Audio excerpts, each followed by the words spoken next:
de la communication et des relations publiques du GICAN et je suis également responsable de l'accélérateur des startups C-Start au sein du GICAN. Alors C-Start, c'est un programme qui a débuté en octobre dernier. On suit aujourd'hui une douzaine de startups sur une quarantaine de candidatures que l'on avait reçues à l'époque. Et ces 12 startups, on les accompagne désormais dans 4 grands domaines.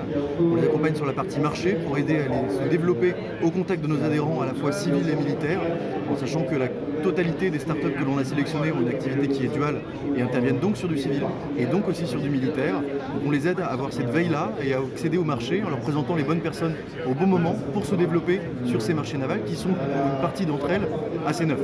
On a des startups qui n'intervenaient pas auparavant sur le naval ou sur le maritime, qui découvrent cet univers et on doit leur présenter aussi tout ça, cet écosystème, ces marchés pertinents aussi pour eux.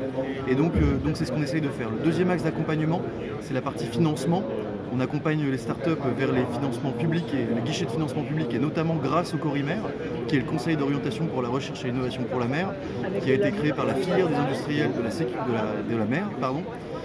Et donc on les accompagne vers le Corimer et vers des investisseurs privés également, que ce soit des business angels ou des fonds d'investissement qui sont intéressés pour investir sur la partie maritime et également sur la partie défense. Enfin, troisième axe d'accompagnement, on va plutôt parler de visibilité. Et là, c'est la continuation de ce qui est fait sur Sinovation, que ce soit aéronaval ou aéromaritime. C'est qu'on emmène ces startups-là sur les salons où nous, on est présents côté GICAN avec nos adhérents. Et ça ne se limite pas seulement à ces salons-là. On a également des salons comme la Fabrique Défense, où on a pu emmener 6 startups le mois dernier.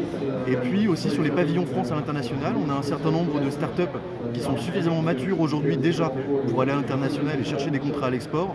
Et c'est notre mission aussi de les accompagner vers ces contrats export. Donc voilà, ces 3 grands axes de l'accélérateur de start-up C-Start, c'est marché, visibilité, financement, et voilà, et maintenant on est parti pour 18 mois de travail avec ces startups au contact avant tout de nos adhérents.